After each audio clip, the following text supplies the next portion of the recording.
चातुर्मास्य व्रत की विधि और उद्यापन। नारद जी ने पूछा, महेश्वर, पृथ्वी पर चातुर्मास्य व्रत के जो प्रसिद्ध नियम हैं, उन्हें मैं सुनना चाहता हूं, आप उनका वर्णन कीजिए। महादेव जी बोले, देवर्षे सुनो, मैं तुम्हारे प्रश्न का उत्तर देता हूं। आषाढ़ के शुक्ल पक्ष में एकादशी को उपवास करके भक्ति पूर्वक चातुर्मास्य व्रत के नियम ग्रहण करें। श्री हरि के योग निद्रा में आवृत्त और प्रवृत्त हो जाने पर मनुष्य 4 मास अर्थात कार्तिक की पूर्णिमा तक भूमि पर शयन करें। इस बीच में न तो घर या मंदिर आदि की प्रतिष्ठा होती है और न यज्ञादि कार्य ही संपन्न होते हैं। विवाह, यज्ञोपवीत, अन्यानन्य, मांगलिक कर्म, राजाओं की यात्रा तथा नाना प्रकार की दूसरी क्रियाएं भी नहीं होती।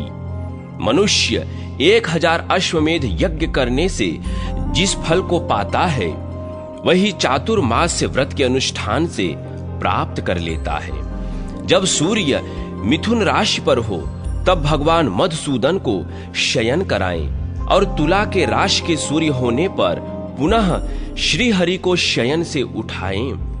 यदि मलमास आ जाए तो निम्नलिखित विधि का अनुष्ठान करें। भगवान विष्णु की प्रतिमा स्थापित करें, जो शंख, चक्र और गदा धारण करने वाली हो, जिसे पीतांबर पहनाया गया हो तथा जो सौम्य आकार वाली हो। नारद, उसे शुद्ध एवं सुंदर पलंग पर, जिसके ऊपर सफेद चादर बिछी हो और तकिया रखी हो, स्थापित करें। फिर दही, दूध, मधु, लावा और घी से नहलाकर उत्तम चंदन का लेप करें।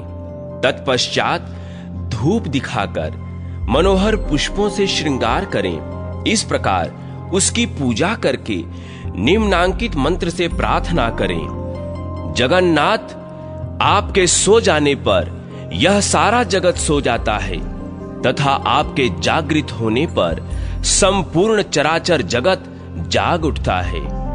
नारद, इस प्रकार भगवान विष्णु की प्रतिमा को स्थापित करके उसी के आगे स्वयं वाणी से कहकर चातुर्मास व्रत के नियम ग्रहण करें। स्त्री हो या पुरुष, जो भगवान का भक्त हो, उसे हरिबोधनी एकादशी तक 4 महीनों के लिए नियम अवश्य ग्रहण करने चाहिए। जितात्मा पुरुष निर्मल प्रभात काल में दंत धावन पूर्वक उपवास करके नित्य कर्म का अनुष्ठान करने के पश्चात भगवान विष्णु के समक्ष जिन नियमों को ग्रहण करता है, उनका तथा उनके पालन करने वालों का फल पृथक पृथक बतलाता हूं।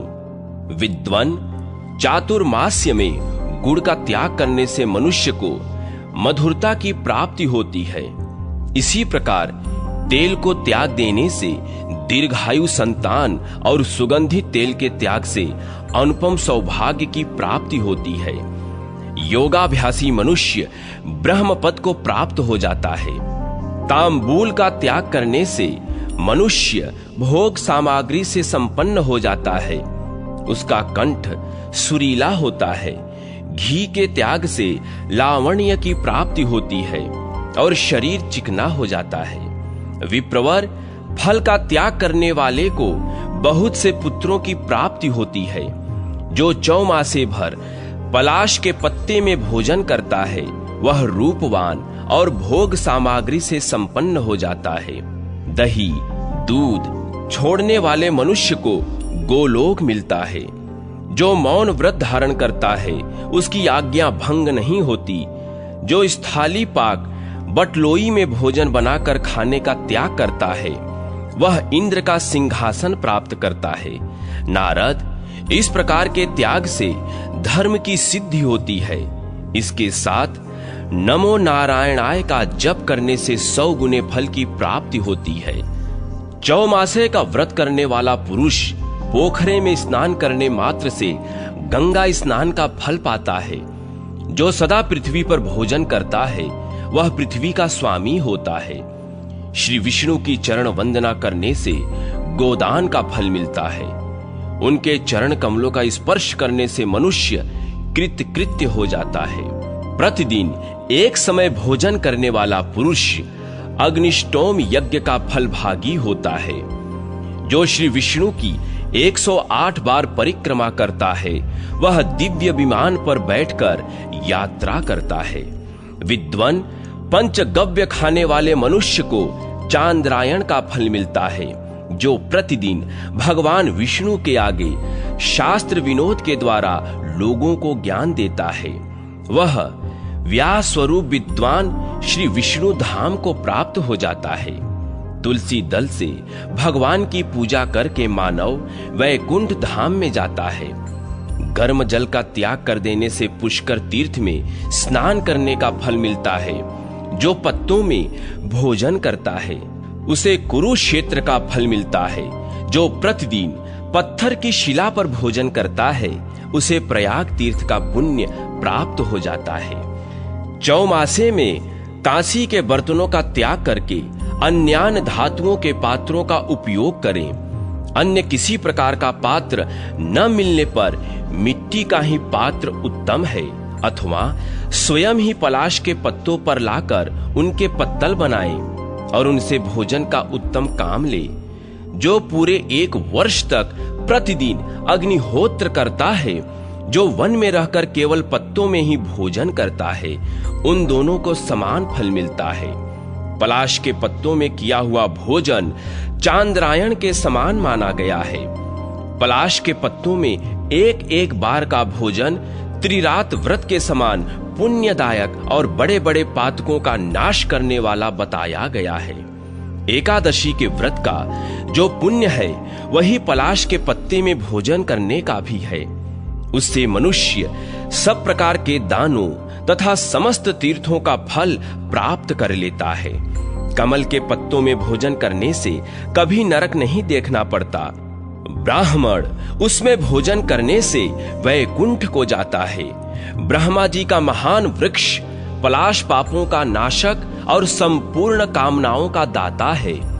नारद, इसका बिचला पत्ता शूद्र जात के लिए निषिद्ध है। यदि शूद्र पलाश के बिचले पत्र में भोजन करता है तो उसे 14 इंद्रों की आयु पर्यंत नरक में रहना पड़ता है। अतः वह बिचले पत्र को त्याग दे और शेष पत्रों में भोजन किया करे। ब्राह्मण, जो शूद्र बिचले पत्र में भोजन करता है वह ब्राह्मण को कपिला गौदान करने से ही शुद्ध होता है, अन्यथा नहीं। यदि शूद्र अपने घर में कपिला गौ का दोहन करे तो वह 10,000 वर्षों तक विष्ठा का कीड़ा होता है। कीड़े की योनि से छूटने पर पशु योनि में जन्म लेता है। जो शूद्र कपिल जात के बैल को गाड़ी में जोत कर हाँकता है वह उस बैल के शरीर में जितने रोए होते हैं उतने वर्षों तक कुंभिपाक में पकाया जाता है। यदि शूद्र पानी लाने के लिए किसी ब्राह्मण को घर में भेजे तो वह जल मदिरा के तुल्य हो जाता है और उसे पीने वाला नरक में जाता है। जो शूद्र बुलाने पर ब्राह्मणों के घर भोजन करता है उसके लिए वह अन्न अमृत के समान होता है और उसे खाकर वह मोक्ष प्राप्त करता है। जो शूद्र लोभवश दूसरों का, विशेषतः ब्राह्मणों का सोना या चांदी ले लेता है वह नरक में जाता है। शूद्र को चाहिए कि वह सदा ब्राह्मणों को दान दे और उनमें विशेष रूप से भक्ति भाव करे। विशेषतः चौमासे में जैसे भगवान विष्णु आराधनीय हैं, वैसे ही ब्राह्मण भी। नारद, ब्राह्मणों की विधि पूर्वक पूजा करनी चाहिए। भाद्रपद मास आने पर उनकी महापूजा होती है। चौमासे में भूमि पर शयन करने वाला मनुष्य विमान प्राप्त करता है। 10,000 वर्षों तक उसे रोग नहीं सताते। वह मनुष्य बहुत से पुत्र और धन से युक्त होता है। उसे कभी कोढ़ की बीमारी नहीं होती। बिना मांगे स्वतः प्राप्त हुए अन्न का भोजन करने से बावली और कुआं बनवाने का फल प्राप्त हो जाता है। जो प्राणियों की हिंसा से मुंह मोड़कर द्रोह का त्याग कर देता है वह भी पूर्वोक्त पुण्य का भागी होता है। वेदों में बताया गया है कि अहिंसा श्रेष्ठ धर्म है। दान, दया और दम ये भी उत्तम धर्म है। यह बात मैंने सर्वत्र ही सुनी है। अतः बड़े लोगों को भी यही चाहिए कि वे पूरा प्रयत्न करके उक्त धर्मों का पालन करें। यह चातुर्मास व्रत मनुष्यों द्वारा सदा पालन करने योग्य है। ब्राह्मण, और अधिक कहने की क्या आवश्यकता। इस पृथ्वी पर जो लोग भगवान विष्णु के भक्त हैं वे धन्य हैं। उनका कुल अत्यंत धन्य है तथा उनकी जाति भी परम धन्य मानी गई है। जो भगवान जनार्दन के शयन करने पर मधुभक्षण करता है उसे महान पाप लगता है। अब उसके त्याग का जो कुछ पुण्य है उसका भी श्रवण करो। नाना प्रकार के जितने भी यज्ञ हैं उन सब के अनुष्ठान का फल उसे प्राप्त हो जाता है। चौमासे में अनार, नींबू और नारियल का भी त्याग करें। ऐसा करने वाला पुरुष विमान पर विचरने वाला देवता होकर अंत में भगवान विष्णु के वैकुंठ धाम को प्राप्त हो जाता है। जो मनुष्य धान, जौ और गेहूं का त्याग करता है वह विधि पूर्वक दक्षिणा सहित अश्वमेधादि यज्ञों के अनुष्ठान का फल पाता है। साथ ही वह धन धान्य से संपन्न और अनेकों पुत्रों से युक्त होता है। तुलसी दल, तिल और कुशों से तर्पण करने का फल कोटि गुना बताया जाता है। विशेषतः चातुर्मास में उसका फल बहुत अधिक होता है। जो भगवान विष्णु के सामने वेद के एक या आधे पद का अथवा एक या आध ऋचा का भी गान करते हैं वे निश्चय ही भगवान के भक्त हैं। इसमें तनिक भी संदेह नहीं है। नारद, जो चौमासे में दही, दूध, पत्र, गुड़ और साग छोड़ देता है वह निश्चय ही मोक्ष का भागी होता है। मुने, जो मनुष्य प्रतिदिन आंवला मिले हुए जल से ही स्नान करते हैं उन्हें नित्य महान पुण्य प्राप्त हो जाता है। मनीषी पुरुष आंवले के फल को पापहारी बतलाते हैं। ब्रह्मा जी ने तीनों लोकों को तारने के लिए पूर्व काल में आंवले की सृष्टि की थी।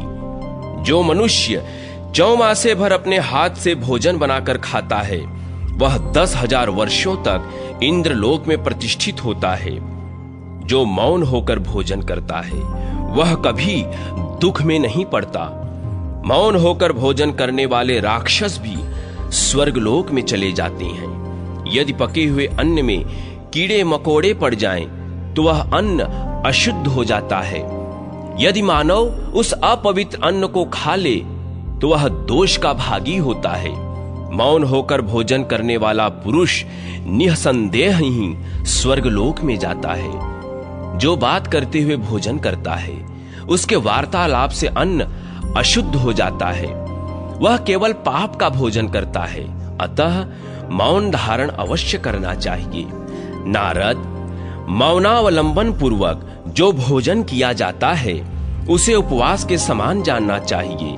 जो नरश्रेष्ठ प्रतिदिन प्राणवायु को 5 आहुतियां देकर भोजन करता है उसके 5 पातक निश्चय ही नष्ट हो जाते हैं। पितृकर्म श्राद्ध में सिला हुआ वस्त्र नहीं पहनना चाहिए। अपवित्र अंग पर पड़ा हुआ वस्त्र भी अशुद्ध हो जाता है। मल मूत्र का त्याग अथवा मैथुन करते समय कमर अथवा पीठ पर जो वस्त्र रहता है उस वस्त्र को अवश्य ही बदल दें। श्राद्ध में तो ऐसे वस्त्र को त्याग देना ही उचित है। मुने, विद्वान पुरुषों को सदा चक्रधारी भगवान विष्णु की पूजा करनी चाहिए। विशेषतः पवित्र एवं जितेंद्रिय पुरुषों का यह आवश्यक कर्तव्य है। भगवान ऋषिकेश के शयन करने पर तृणशाक, पत्तियों का साग, कुसुम्भिका, लौकी तथा सिले हुए कपड़े यत्न पूर्वक त्याग देने चाहिए। जो चौमासे में भगवान के शयन करने पर इन वस्तुओं को त्याग देता है वह कल्प पर्यंत कभी नरक में नहीं पड़ता। विप्रवर, जिसने असत्य भाषण, क्रोध, शहद तथा पर्व के अवसर पर मैथुन का त्याग कर दिया वह अश्वमेध यज्ञ का फल पाता है। विद्वान किसी पदार्थ को उपभोग में लाने के पहले उसमें से कुछ ब्राह्मण को दान करना चाहिए। जो ब्राह्मण को दिया जाता है वह धन अक्षय होता है। ब्राह्मण मनुष्य दान में दिए हुए धन का कोटि कोटि गुना फल पाता है। जो पुरुष सदा ब्राह्मण की बताई हुई उत्तम विधि तथा शास्त्रोक्त नियमों का पालन करता है वह परम पद को प्राप्त हो जाता है। अतः पूर्ण प्रयत्न करके यथाशक्ति नियम और दान के द्वारा देवाधिदेव जनार्दन को संतुष्ट करना चाहिए। नारद जी ने पूछा, विश्वेश्वर, जिसके आचरण से भगवान गोविंद मनुष्यों पर संतुष्ट होते हैं वह ब्रह्मचर्य कैसा होता है? प्रभु, यह बतलाने की कृपा करें। महादेव जी ने कहा, विद्वान जो केवल अपनी ही स्त्री से अनुराग रखता है उसे विद्वानों ने ब्रह्मचारी माना है। केवल ऋतु काल में स्त्री समागम करने से ब्रह्मचर्य की रक्षा होती है। जो अपने में भक्ति रखने वाली निर्दोष पत्नी का परित्याग करता है वह पापी मनुष्य लोक में भ्रूण हत्या को प्राप्त हो जाता है। चौमासे में जो स्नान, दान, जप, होम, स्वाध्याय और देव पूजन किया जाता है वह सब अक्षय होता है। जो एक अथवा दोनों समय पुराण सुनता है वह सब पापों से मुक्त हो भगवान विष्णु के धाम को चला जाता है। जो भगवान के शयन करने पर विशेषतः उसके नाम का कीर्तन और जप करता है उसे कोटि गुना फल मिलता है। जो ब्राह्मण भगवान विष्णु का भक्त है और प्रतिदिन उनका पूजन करता है वही सब में धर्मात्मा, वही सब में पूज्य है। इसमें तनिक भी संदेह नहीं है। मुने, इस पुण्यमय पवित्र एवं पाप नाशक चातुर्मास व्रत को सुनने से मनुष्य को गंगा स्नान का फल मिलता है। नारद जी ने कहा, प्रभु, चातुर्मास व्रत का उद्यापन बतलाइए, क्योंकि उद्यापन करने पर निश्चय ही सब कुछ परिपूर्ण हो जाता है। महादेव जी बोले, महाभाग, यदि व्रत करने वाला पुरुष व्रत करने के पश्चात उसका उद्यापन नहीं करता तो वह कर्मों के यथावत फल का भागी नहीं होता। मुनिश्रेष्ठ, उस समय विशेष रूप से सुवर्ण के साथ अन्न का दान करना चाहिए, क्योंकि अन्न के दान से वह विष्णु लोक में प्रतिष्ठित हो जाता है। जो मनुष्य चौमासे भर पलाश की पत्तल में भोजन करता है वह उद्यापन के समय घी के साथ भोजन का पदार्थ ब्राह्मण को दान करे। यदि उसने अयाचित व्रत बिना मांगे स्वतः प्राप्त अन्न का भोजन किया हो तो वह स्वर्ण युक्त वृषभ का दान करे। मुनिश्रेष्ठ, उड़द का त्याग करने वाला पुरुष बछड़े सहित गौ का दान करे।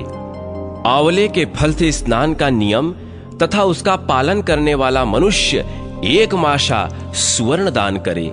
फलों के त्याग का नियम करने पर फल दान करें। धान्य के त्याग का नियम होने पर कोई सा भी धान क्यों न हो उसका दान करना चाहिए। भूमि शयन का नियम तथा पालन करने वाला मनुष्य रुई के गद्दे और तकिए सहित शैया दान करें। द्विजवर, जिसने चौमासे में ब्रह्मचर्य का पालन किया है उसको भी चाहिए कि भक्ति पूर्वक ब्राह्मण दंपत्ति को भोजन दे। साथ ही उपभोग के अन्य सामान, दक्षिणा, साग और नमक दान करें। प्रतिदिन बिना तेल लगाए स्नान का नियम तथा उसका पालन करना चाहिए। घी और सत्तू दान करें। नख और केश रखने का नियम पालन करने वाला मनुष्य दर्पण दान करें। यदि जूते छोड़ दिए हों तो उद्यापन के समय जूतों का दान करना चाहिए। जो प्रतिदिन दीप दान करता हो वह उस दिन सोने का दीप प्रस्तुत करे और उसमें घी डालकर विष्णु भक्त ब्राह्मण को दे दे। देते समय यही उद्देश्य होना चाहिए कि मेरा व्रत पूर्ण हो जाए। पान न खाने का नियम लेने पर सुवर्ण सहित कपूर का दान करें। द्विज श्रेष्ठ, इस प्रकार नियम के द्वारा समय समय पर जो कुछ परित्याग किया हो, वह परलोक में सुख प्राप्त की इच्छा से विशेष रूप से दान करें। पहले स्नान आदि करके भगवान विष्णु के समक्ष उद्यापन करना चाहिए। शंख, चक्र और गदा धारण करने वाले भगवान विष्णु आदि अंत से रहित हैं। उनके आगे उद्यापन करने से व्रत परिपूर्ण हो जाता है। यमराज की आराधना और गोपी चंदन का महात्म्य। नारद जी ने कहा, सुरश्रेष्ठ, अब मेरे हित के लिए आप यम की आराधना बताइए। देव, किस उपाय से मनुष्य को एक नरक से दूसरे नरक में नहीं जाना पड़ता? सुना जाता है यमलोक में वैतरणी नदी है, जो दुर्दर्श, अपार, दुस्तर तथा रक्त की धारा बहाने वाली है। वह समस्त प्राणियों के लिए दुस्तर है। उसे सुगमता के साथ किस प्रकार पार किया जा सकता है? महादेव जी बोले, ब्राह्मण, पूर्व काल की बात है। द्वारकापुरी के समुद्र में स्नान करके मैं ज्यों ही निकला, सामने से मुझे ब्रह्मचारी मुद्गल मुनि आते दिखाई दिए। उन्होंने प्रणाम किया और विस्मित होकर इस प्रकार कहना आरंभ किया। मुद्गल बोले, देव, मैं अकस्मात मूर्छित होकर पृथ्वी पर गिर पड़ा था। उस समय मेरे सारे अंग जल रहे थे। इतने में ही यमराज के दूतों ने आकर मुझे बलपूर्वक शरीर से खींचा। मैं अंगूठे के बराबर पुरुष शरीर धारण करके बाहर निकला। फिर उन दूतों ने मुझे खूब कसकर बांधा और उसी अवस्था में यमराज के पास पहुंचा दिया। मैं एक ही क्षण में यमराज की सभा में पहुंचकर देखता हूं कि पीले नेत्र और काले मुख वाले यम सामने ही बैठे हैं। वे महाभयंकर जान पड़ते थे। भयानक राक्षस और दानव उनके पास बैठे और सामने खड़े थे। अनेक धर्माधिकारी तथा चित्रगुप्त आदि लेखक वहां मौजूद थे। मुझे देखकर विश्व के शासक यम ने अपने किंकरों से कहा, अरे, तुम लोग नाम के भ्रम में पड़कर मुनि को कैसे ले आए? इन्हें छोड़ो और कौंडिन्य नामक ग्राम में जो भीमक का पुत्र मुद्गल नामक क्षत्रिय है, उसे ले आओ, क्योंकि उसकी आयु समाप्त हो चुकी है। यह सुनकर वह दूत वहां गए और पुनः लौट आए। फिर समस्त यमदूत धर्मराज से बोले, सूर्यनंदन, वहां जाने पर भी हम लोगों ने ऐसी किसी प्राणी को नहीं देखा जिसकी आयु क्षीण हो चुकी हो। न जाने कैसे हम लोगों का चित्त भ्रम में पड़ गया। यमराज बोले, जिन लोगों ने वैतरणी नामक द्वादशी का व्रत किया है, वह तुम यमदूतों के लिए प्रायः अदृश्य हैं। उज्जैन, प्रयाग अथवा यमुना के तट पर जिनकी मृत्यु हुई है तथा जिन्होंने तिल, हाथी, स्वर्ण और गो आदि का दान किया है, वे भी तुम लोगों की दृष्टि में नहीं आ सकते। दूतों ने पूछा, स्वामीन, वह व्रत कैसा है? आप उसका पूरा पूरा वर्णन कीजिए। देव, मनुष्यों को उस समय ऐसा कौन सा कर्म करना चाहिए जो आपको संतोष देने वाला हो? जिन्होंने कृष्ण पक्ष की एकादशी का व्रत किया है, वह कैसे पाप मुक्त हो सकते हैं? यमराज बोले, दूतों, मार्ग शीर्ष आदि मासों में जो ये कृष्ण पक्ष की द्वादशियां आती हैं, उन सब में विधि पूर्वक वैतरणी व्रत करना चाहिए। जब तक वर्ष पूरा न हो जाए तब तक प्रतिमास व्रत को चालू रखना चाहिए। व्रत के दिन उपवास का नियम ग्रहण करना चाहिए, जो भगवान विष्णु को संतोष प्रदान करने वाला है। द्वादशी को श्रद्धा और भक्ति के साथ श्री गोविंद की पूजा करके इस प्रकार कहें, देव, स्वप्न में इंद्रियों की विकलता के कारण यदि भोजन और मैथुन की क्रिया बन जाए तो आप मुझ पर कृपा करके क्षमा कीजिए। इस प्रकार नियम करके मिट्टी, गोमय और तिल लेकर मध्याह्न में तीर्थ जलाशय के पास जाए और व्रत की पूर्ति के लिए निम्नांकित मंत्र से विधि पूर्वक स्नान करें। वसुंधरे तुम्हारे ऊपर अश्व और रथ चला करती हैं, तथा वामन अवतार के समय भगवान विष्णु ने भी तुम्हें अपने चरणों से नापा था। मृत्तिके, मैंने पूर्व जन्म में जो पाप संचित किया है, मेरा वह सारा पाप तुम हर लो। तुम्हारे द्वारा पाप का नाश हो जाने पर मनुष्य सब पापों से मुक्त हो जाता है। तिल काशी में उत्पन्न हुए हैं तथा वे भगवान विष्णु के स्वरूप हैं। तिल मिश्रित जल के द्वारा स्नान करने पर भगवान गोविंद सब पापों का नाश कर देते हैं। देवी सर्वौषधि, तुम भगवान विष्णु के देह से प्रकट हुई तथा महान पापों का अपहरण करने वाली हो। तुम्हें नमस्कार है, तुम मेरे सारे पाप हर लो। इस प्रकार मृत्तिका आदि के द्वारा स्नान करके सिर पर तुलसी दल धारण कर तुलसी का नाम लेते हुए स्नान करें।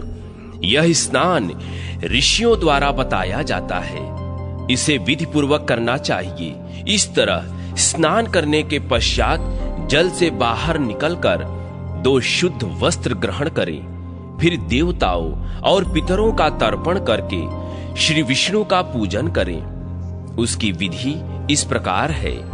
पहले एक कलश की जो टूटा फूटा न हो उसकी स्थापना करें। उसमें 5 पल्लव और 5 रत्न डाल दें। फिर दिव्य माला पहनाकर उस कलश को गंध से सुवासित करें। कलश में जल भर दें और उसमें द्रव्य डालकर उसके ऊपर तांबे का पात्र रख दें। इसके बाद उस पात्र में देवाधिदेव तपोनिधि भगवान श्रीधर की स्थापना करके पूर्वोक्त विधि से पूजा करें। फिर मिट्टी और गोबर आदि से सुंदर मंडल बनवाएं। सफेद और धुले हुए चावलों को पानी में पीसकर उसके द्वारा मंडल का संस्कार करें। तत्पश्चात हाथ, पैर आदि अंगों से युक्त धर्मराज का स्वरूप बनाएं और उसके आगे तांबे की वैतरणी नदी स्थापित करके उसकी पूजा करें। उसके बाद पृथक आवाहन आदि करके यमराज की विधिवत पूजा करें। पहले भगवान विष्णु से इस प्रकार प्रार्थना करें, महाभाग केशव, मैं विश्वरूपी देवेश्वर यम का आवाहन करता हूं। आप यहां पधारें और समीप में निवास करें। लक्ष्मीकांत, हरे, यह आसन सहित पाद्य आपकी सेवा में समर्पित है। प्रभो, विश्व का प्राणी समुदाय आपका स्वरूप है। आपको नमस्कार है। आप प्रतिदिन मुझ पर कृपा कीजिए। इस प्रकार प्रार्थना करके भूतिदाय नमः इस मंत्र के द्वारा भगवान विष्णु के चरणों का, अशोकाय नमः से घुटनों का, शिवाय नमः से जांघों का, विश्व मूर्तये नमः से कटिभाग का, कंदर्पाय नमः से लिंग का, आदित्याय नमः से अंडकोश का, दामोदराय नमः से उदर का, वासुदेवाय नमः से स्तनों का, श्रीधराय नमः से मुख का, केशवाय नमः से केशों का, श्रांगधराय नमः से पीठ का, वरदाय नमः से पुनः चरणों का, शंखपाणाय नमः, चक्रपाणाय नमः, असिपाणाय नमः, गदा पाणाय नमः और परशुपाणाय नमः इन नाम मंत्रों द्वारा क्रमशः शंख, चक्र, खंग, गदा तथा परशु का तथा सर्वात्मने नमः इस मंत्र के द्वारा मस्तक का ध्यान करें। इसके बाद यों कहें, मैं समस्त पापों की राशि का नाश करने के लिए मत्स्य, कच्छप, वाराह, नरसिंह, वामन, परशुराम, श्री राम, श्री कृष्ण, बुद्ध तथा कल्लिका का पूजन करता हूं। भगवान, इन अवतारों के रूप में आपको नमस्कार करता हूं, बारंबार नमस्कार करता हूं। इन सभी मंत्रों के द्वारा श्री विष्णु का ध्यान करके उनका पूजन करें। तत्पश्चात निम्नांकित नाम मंत्रों के द्वारा भगवान धर्मराज का पूजन करना चाहिए। धर्मराज, आपको बारंबार नमस्कार है। दक्षिण दिशा के स्वामी, आपको नमस्कार है। महिष पर चलने वाले देवता, आपको नमस्कार है। चित्रगुप्त, आपको नमस्कार है। नरक की पीड़ा शांत करने के लिए विचित्र नाम से प्रसिद्ध, आपको नमस्कार है। आप मेरी मनोवांछित कामनाएं पूर्ण करें। यम, धर्मराज, मृत्यु, अनंतक, वैवस्वत, काल, सर्वभूत, अक्षय, वृकोदर, चित्र, चित्रगुप्त, नील और दग्ध को नित्य नमस्कार करना चाहिए। तदनंतर वैतरणी की प्रतिमा को अर्घ देते हुए इस प्रकार कहें, वैतरणी, तुम्हें पार करना अत्यंत कठिन है। तुम पापों का नाश करने वाली और संपूर्ण अभीष्ट वस्तुओं को देने वाली हो। महाभागे, यहां आओ और मेरे दिए हुए अर्घ को ग्रहण करो। यम द्वार के भयंकर मार्ग में वैतरणी नदी विख्यात है। उससे उद्धार पाने के लिए मैं यह अर्घ दे रहा हूं, जो जन्म, मृत्यु और वृद्धावस्था से परे है। पापी पुरुषों के लिए, जिसको पार करना अत्यंत कठिन है, जो समस्त प्राणियों के भय का निवारण करने वाली है, तथा यातना में पड़े हुए प्राणी भय के मारे जिसमें डूब जाते हैं, उस भयंकर वैतरणी नदी को पार करने के लिए मैंने यह पूजन किया है। वैतरणी देवी, तुम्हारी जय हो। तुम्हें बारंबार नमस्कार है। जिसमें देवता वास करते हैं वही वैतरणी नदी है। मैंने भगवान केशव की प्रसन्नता के लिए भक्ति पूर्वक उस नदी का पूजन किया है। पापों का नाश करने वाली सिंधु रूपणी वैतरणी नदी की पूजा संपन्न हुई। मैं उसे पार करने तथा सब पापों से छुटकारा पाने के लिए इस वैतरणी प्रतिमा का दान करता हूं। इसके बाद निम्नांकित मंत्र पढ़कर भगवान से प्रार्थना करें। कृष्ण, कृष्ण, जगदीश्वर, आप संसार से मेरा उद्धार कीजिए। अपने नामों के कीर्तन मात्र से मेरा सारा पाप हर लीजिए। फिर क्रमशः यज्ञोपवीत आदि समर्पण करें। यज्ञोपवीत का मंत्र इस प्रकार है, देवेश्वर, मैंने 9 तंतुओं से इस उत्तम यज्ञोपवीत का निर्माण कराया है। आप इसे ग्रहण करें और प्रसन्न होकर मेरा मनोरथ पूर्ण करें। तांबूल मंत्र, देवेश, मैंने यथाशक्ति उत्तम शोभा संपन्न तांबूल दान किया है। इसे स्वीकार करें और भव सागर से मेरा उद्धार कर दें। दीप आरती का मंत्र, देवेश, आप मोह रूपी अंधकार दूर करने के लिए सूर्य रूप हैं। भव बंधन की पीड़ा हरने वाले परमात्मन, मैं भक्ति युक्त होकर आपकी सेवा में यह 5 बत्तियों का दीपक प्रस्तुत करता हूं। यह आपके लिए आरती है। नैवेद्य मंत्र, भगवान, मैंने सब रसों से युक्त सुंदर पकवान जो परम उत्तम अन्न है, भक्ति पूर्वक सेवा में निवेदन किया है। आप इसे स्वीकार करें। जप समर्पण मंत्र, द्वादशाक्षर मंत्र का यथाशक्ति जप करने से भगवान लक्ष्मी कांत मुझ पर प्रसन्न हो और प्रसन्न होकर मुझे मनोवांछित वस्तु प्रदान करें। इस प्रकार श्री हरि का पूजन करने के बाद निम्नांकित मंत्र पढ़कर गौ को प्रणाम करें। समुद्र का मंथन होते समय 5 गौएं उत्पन्न हुई थीं। उनमें से जो नंदा नाम की धेनु है, उसे मेरा बारंबार नमस्कार है। तत्पश्चात विधि पूर्वक गौ की पूजा करके निम्नांकित मंत्रों द्वारा एकाग्र चित्त हो अर्घ्य प्रदान करें। समस्त कामनाओं को पूर्ण करने वाली तथा सब प्रकार की पीड़ा हरने वाली देवी नंदिनी, मुझे सर्वदा आरोग्य तथा दीर्घायु संतान प्रदान करो। कपिले, महर्षि वशिष्ठ तथा बुद्धिमान विश्वामित्र जी ने भी तुम्हारी पूजा की है। मैंने पूर्व जन्म में जो पाप संचित किया है उसे हर लो। गौएं मेरे आगे रहें, गौवें मेरे पीछे रहें तथा स्वर्गलोक में भी सुवर्णमय सींगों से सुशोभित सरिताओं और समुद्रों की भांति दूध की धारा बहाने वाली सुरभि और उनकी संतान मेरे पास आवे। सर्वदेवमयी देवी नंदनी, तुम परम कल्याणमयी और भक्त वत्सला हो, तुम्हें नमस्कार है। इस प्रकार विधिवत पूजा करके गौओं को प्रतिदिन ग्रास समर्पण करें। उसका मंत्र इस प्रकार है। सबके हित में लगी रहने वाली पवित्र पापनाशिनी तथा त्रिभुवन की माता गौएं मेरा दिया हुआ ग्रास ग्रहण करें। महादेव जी कहते हैं, इस प्रकार धर्मराज के मुख से सुने हुए वैतरणी व्रत का मेरे आगे वर्णन करके इच्छा अनुसार भ्रमण करने वाले द्विज श्रेष्ठ मुद्गल मुनि चले गए। द्विजवर, जहां गोपी चंदन रहता है वह घर तीर्थ स्वरूप है। यह भगवान श्री विष्णु का कथन है। जिस ब्राह्मण के घर में गोपी चंदन मौजूद रहता है वहां कभी शोक, मोह तथा अमंगल नहीं होते।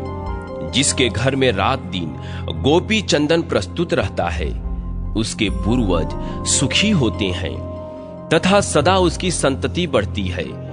गोपी तालाब से उत्पन्न होने वाली मिट्टी परम पवित्र एवं शरीर का शोधन करने वाली है।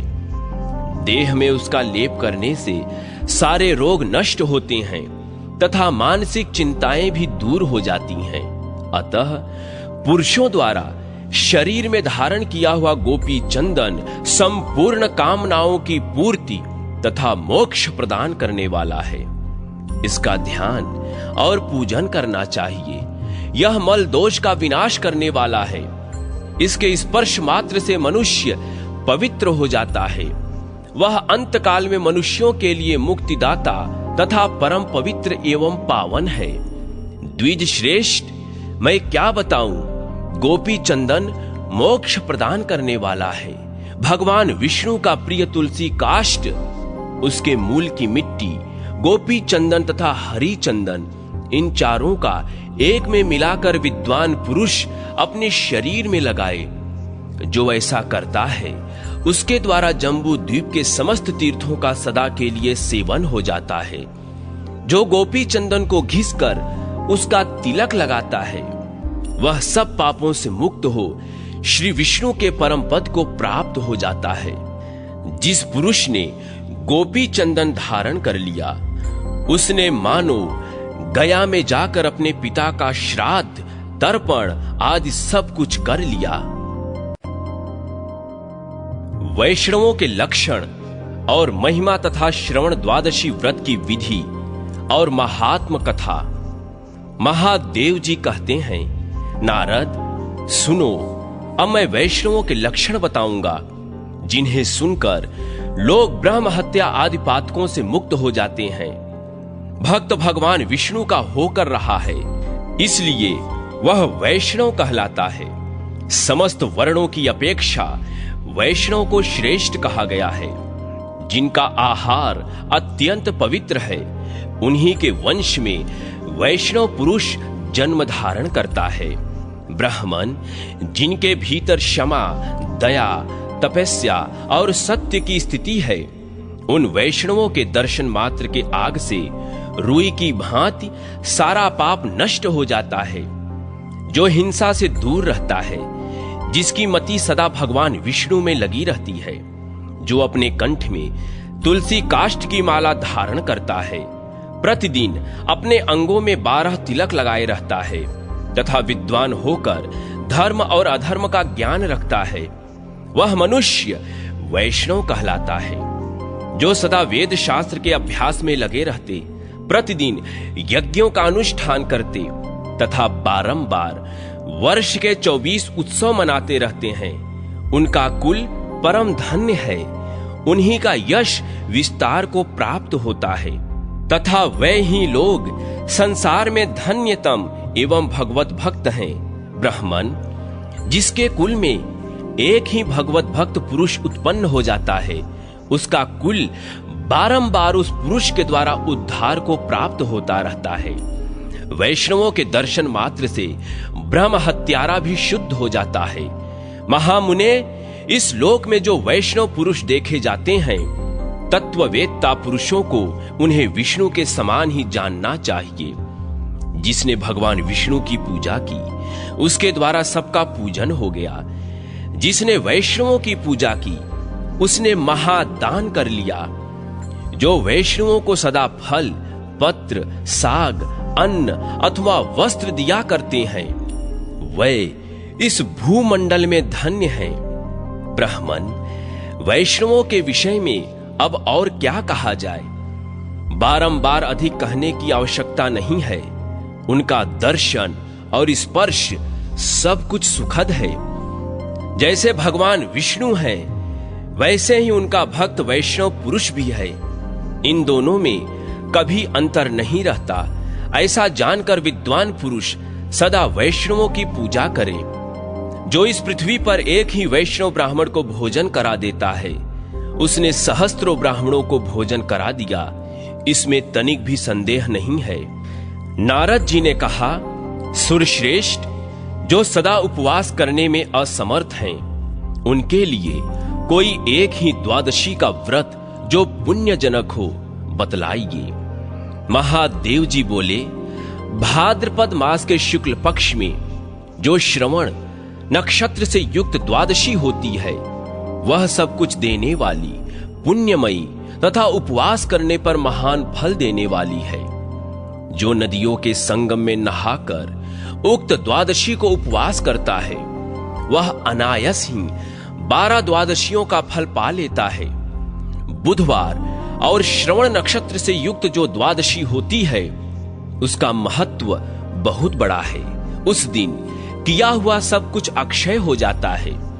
श्रवण द्वादशी के दिन विद्वान पुरुष जल पूर्ण कलश की स्थापना करके उसके ऊपर एक पात्र रखे और उसमें श्री जनार्दन की स्थापना करें। तत्पश्चात उनके आगे घी में पका हुआ नैवेद्य निवेदन करें। साथ ही अपनी शक्ति के अनुसार जल से भरे हुए अनेक नए घड़ों का दान करें। इस प्रकार श्री गोविंद की पूजा करके उनके समीप रात्रि में जागरण करें। फिर निर्मल प्रभात काल आने पर स्नान करके फूल, धूप, नैवेद्य, फल और सुंदर वस्त्र आदि के द्वारा भगवान गरुड़ ध्वज की पूजा करें। तदनंतर पुष्पांजलि दें और मंत्र इस प्रकार पढ़ें। बुधवार और श्रवण नक्षत्र से युक्त भगवान गोविंद, आपको नमस्कार है, नमस्कार है। मेरी पाप राशि का नाश करके आप मुझे सब प्रकार के सुख प्रदान करें। तत्पश्चात वेद वेदांगों के पारगामी, विशेषतः पुराणों के ज्ञाता विद्वान ब्राह्मण को विधि पूर्वक पवित्र अन्न का दान करें। इस प्रकार श्रेष्ठ पुरुष किसी नदी के किनारे एक चित्त होकर उक्त विधि से सब कार्य पूर्ण करें। इस विषय में जानकार लोग यह प्राचीन इतिहास कहा करते हैं। एक महान वन में जो घटना घटित हुई थी, उसका वर्णन करता हूं, सुनो। विद्वन दाशरेक नाम का जो एक देश है, उसके पश्चिम भाग में मरु मारवाड़ प्रदेश है, जो समस्त प्राणियों के लिए भय उत्पन्न करने वाला है। वहां की भूमि तपी हुई बालू से भरी रहती है। वहां बड़े बड़े सांप हैं जो महादुष्ट होते हैं। वह भूमि थोड़ी छाया वाले वृक्षों से व्याप्त है। शमी, खैर, पलाश, करील और पीलू ये ही वहां के वृक्ष हैं। मजबूत कांटों से घिरे हुए वहां के वृक्ष बड़े भयंकर दिखाई देते हैं। तथापि कर्म बंधन से बंधे होने के कारण वहां भी सब जीव जीवन धारण करते हैं। विद्वान, उस देश में न तो पर्याप्त जल है और न जल धारण करने वाले बादल ही वहां दृष्टिगोचर होते हैं। ऐसे देश में कोई बनिया भाग्यवश अपने साथियों से बिछुड़कर इधर उधर भटक रहा था। उसके हृदय में भ्रम छा गया था। वह भूख, प्यास और परिश्रम से पीड़ित हो रहा था। कहां गांव है, कहां जल है, मैं कहां जाऊंगा, यह कुछ भी उसे जान नहीं पड़ता था। इसी समय उसने कुछ प्रेत देखे जो भूख प्यास से व्याकुल एवं भयंकर दिखाई देते थे। उनमें एक प्रेत ऐसा था जो दूसरे प्रेत के कंधे पर चढ़कर चलता था तथा और बहुत से प्रेत उसे चारों ओर से घेरे हुए थे। प्रेतों की भयानक आवाज के साथ वह भयंकर प्रेत उधर ही आ रहा था। वह उस भयानक जंगल में मनुष्य को आया देख प्रेत के कंधे से पृथ्वी पर उतर पड़ा और बनिए के पास आकर उसे प्रणाम करके इस प्रकार बोला, इस घोर प्रदेश में आपका कैसे प्रवेश हुआ? यह सुनकर उस बुद्धिमान बनिए ने कहा, देव योग से तथा पूर्व जन्म के किए हुए कर्म की प्रेरणा से मैं अपने साथियों से बिछुड़ गया हूं। इस प्रकार मेरा यहां प्रवेश संभव हुआ है। इस समय मुझे बड़े जोर की भूख और प्यास सता रही है। तब उस प्रेत ने उस समय अपने अतिथि को उत्तम अन्न प्रदान किया। उसके खाने मात्र से बनिए को बड़ी तृप्ति हुई। वह एक ही क्षण में प्यास और संताप से रहित हो गया। इसके बाद वहां बहुत से प्रेत आ पहुंचे। प्रधान प्रेत ने क्रमशः उन सबको अन्न का भाग दिया। दही, भात और जल से उन्हें बड़ी प्रसन्नता और तृप्ति हुई। इस प्रकार अतिथि और प्रेत समुदाय को तृप्त करके उसने स्वयं भी बचे हुए अन्न का सुखपूर्वक भोजन किया। उसके भोजन कर लेने पर वहां जो सुंदर अन्न और जल प्रस्तुत हुआ था वह सब अदृश्य हो गया। तब बनिए ने उस प्रेतराज से कहा, भाई, इस वन में तो मुझे यहाँ बड़े आश्चर्य की बात प्रतीत हो रही है। तुम्हें यह उत्तम अन्न और जल कहाँ से प्राप्त हुआ? तुमने थोड़े से ही अन्न से इन बहुत से जीवों को तृप्त कर दिया। इस घोर जंगल में तुम लोग कैसे निवास करते हो? प्रेत बोला, महाभाग, मैंने अपना पूर्व जन्म केवल वाणिज्य व्यवसाय में आसक्त होकर व्यतीत कर दिया था। समूचे नगर में मेरे समान कोई दूसरा दुरात्मा नहीं था। धन के लोभ से मैंने कभी किसी को भीख तक नहीं दी। उन दिनों एक गुणवान ब्राह्मण मेरे मित्र थे। एक समय भादों के महीने में जब श्रवण और नक्षत्र द्वादशी का योग आया था, वे मुझे साथ लेकर तापी नदी के तट पर गए, जहां उसका चंद्रभागा नदी के साथ पवित्र संगम हुआ था। चंद्रभागा चंद्रमा की पुत्री है और तापी सूर्य की। उन दोनों के मिले हुए शीत और उष्ण जल में मैंने ब्राह्मण के साथ प्रवेश किया। श्रवण द्वादशी के योग में बहुत से मनुष्यों को संतुष्ट किया। चंद्रभागा के उत्तम जल से भरकर ब्राह्मण को जलपात्र दान किया तथा दही और भात के साथ जल से भरे हुए बहुत से पूर्वे भी ब्राह्मणों को दिए। इसके सिवा भगवान शंकर के समक्ष श्रेष्ठ ब्राह्मण को छाता, जूते, वस्त्र तथा श्री हरि की प्रतिमा भी दान की। उस नदी के तीर पर मैंने धन की रक्षा के लिए यह व्रत किया था। उपवास पूर्वक एक मनोहर जलपात्र भी दान किया था। यह सब करके मैं घर लौट आया। तदनंतर कुछ काल के बाद मेरी मृत्यु हो गई। नास्तिक होने के कारण मुझे प्रेत की योनि में आना पड़ा। श्रवण द्वादशी के योग में मैंने जल का बहुत बड़ा पात्र दान किया था, इसलिए प्रतिदिन मध्याह्न के समय यही मुझे प्राप्त होता है। ये सब ब्राह्मण धन चुराने वाले पापी हैं, जो प्रेत भाव को प्राप्त हुए हैं। इनमें कुछ पर स्त्री लंपट और कुछ अपने स्वामी से द्रोह करने वाले रहे हैं। इस मरु प्रदेश में आकर ये मेरे मित्र हो गए हैं। सनातन परमात्मा भगवान विष्णु अक्षय अविनाशी हैं। उनके उद्देश्य से जो कुछ दिया जाता है वह सब अक्षय कहा गया है। उस अक्षय अन्न से ही ये प्रेत पुनः पुनः तृप्त होते रहते हैं। आज तुम मेरे अतिथि के रूप में उपस्थित हुए हो। मैं अन्न से तुम्हारी पूजा करके प्रेत भाव से मुक्त हो परम गति को प्राप्त होऊंगा। परंतु मेरे बिना ये प्रेत इस भयंकर वन में कर्मानुसार प्राप्ति हुई प्रेत योनि को दुस्सह पीड़ा के साथ भोगेंगे। अतः तुम मुझ पर कृपा करने के लिए इन सब के नाम और गोत्र लिख कर ले लो। महामते, यहां से हिमालय पर जाकर तुम खजाना प्राप्त करोगे। तत्पश्चात गया जाकर इन सब का श्राद्ध कर देना। महादेव जी कहते हैं, नारद, बनिए को इस प्रकार आदेश देकर प्रेत ने उसे सुखपूर्वक विदा किया। घर आने पर उसने हिमालय की यात्रा की और वहां से प्रेत का बताया हुआ खजाना लेकर वह लौट आया। उस खजाने का छठा अंश साथ लेकर वह गया तीर्थ में गया। वहां पहुंचकर उस परम बुद्धिमान बनिए ने शास्त्रोक्त विधि से उन प्रेतों का श्राद्ध किया। एक एक नाम और गोत्र का उच्चारण करने के लिए पिंडदान किया।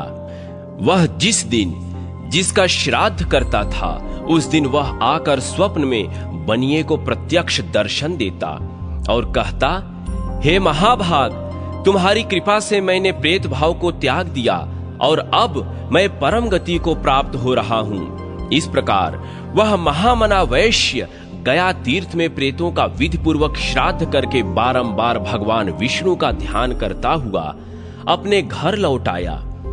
फिर भाद्रपद मास के शुक्ल पक्ष में जब श्रवण द्वादशी का योग आया तब वह सब आवश्यक सामग्री साथ लेकर नदी के संगम पर गया और वहां स्नान करके उसने द्वादशी का व्रत किया। स्नान, दान और भगवान विष्णु का पूजन करने के अनंतर ब्राह्मण को उपहार भेंट किया। एक चित्त होकर उस बुद्धिमान वैश्य ने शास्त्रोक्त विधि से सब कार्य संपन्न किया। उसके बाद प्रतिवर्ष भादों का महीना आने पर श्रवण द्वादशी के योग में नदी के संगम पर जाकर वह भगवान विष्णु के उद्देश्य से पूर्वोक्त प्रकार से स्नान, दान आदि सब कार्य करने लगा। तदनंतर दीर्घ काल के पश्चात उसकी मृत्यु हो गई। उसने सब मनुष्यों के लिए दुर्लभ परम पद को प्राप्त कर लिया। आज भी वह विष्णु दूतों से सेवित हो वैकुंठ धाम में विहार कर रहा है। ब्राह्मण, तुम भी इसी प्रकार श्रवण द्वादशी का व्रत करो। वह इस लोक और परलोक में भी संपूर्ण सौभाग्य प्रदान करने वाला, उत्तम बुद्धि देने वाला तथा सब पापों को हरने वाला उत्तम साधन है। जो श्रवण द्वादशी के योग में इस व्रत का अनुष्ठान करता है वह इसके प्रभाव से विष्णु लोक में चला जाता है।